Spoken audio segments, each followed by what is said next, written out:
मुलगा मुलगी पाहायला गेल्यानंतर पहिला गुण कोणता पाहतो? ती मुलगी दिसायला कशी आहे का? चांगली असेल तर गोष्ट पुढे चालतं. दात बरोबर आहेत का? वर तर निघलेले नाही तर कलर जास्त तर पांढरा नाही ना, जास्त काळी तर नाही ना, जास्त उंच तर नाही ना, जास्त खुडगी तर नाही ना, चालतं तर बरोबर आहे, ते नाव तर बरोबर आहे ना, चांगलं करता येते. बाकीचं आम्ही पाहून घेईल. हा झाला लग्न करण्याचा यांचा पहिला नियम. एखाद्या मुलीसाठी आपण मुलगा पाहायला जातो, त्या मुलाकडे आधी काय पाहतो?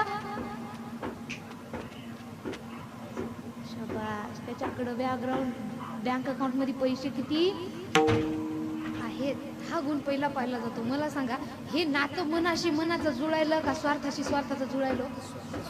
अहो, आपल्या मुलीसाठी मुलगा पाहायला गेल्यानंतर एकदा त्याचा बँक अकाउंट 0 असला तरीही चालतं, पण तो निर्व्यसनी आहे का तपासून. नाहीतर हजारोची लाखोची इस्टेट घरी पण रोज नालीमध्ये दारू पिऊन लोळतय. काय अर्थ आहे त्या पैशाला? माणसाकडे 2 घास असावे पण ते सुखाचे असावे. म्हणून लग्न करायला पाहायला जाताना आधी पहिला नियम पाहायचा, मुलगा निर्व्यसनी आहे का? जास्त श्रीमंत नसला तरी चालते, पण निर्व्यसनी हा गुण आपण पाहायला पाहिजे. मुलीमध्ये दिसायला किती सुंदर असले तरी काय करतात, तिच्यामधले गुण कसे आहेत हे पाहायला पाहिजेत. महाराज म्हणतात, काय भुललासी वरलिया रंगा ऊस डोंगा परी रस नोय डोंगा. मला सांगा, एक ऊस आहे तो सरळ आहे, दुसरा ऊस आहे तो वाकडा आहे. दोघांच्या रसामध्ये फरक आहे का? दोन्ही चवीला कसे असतात?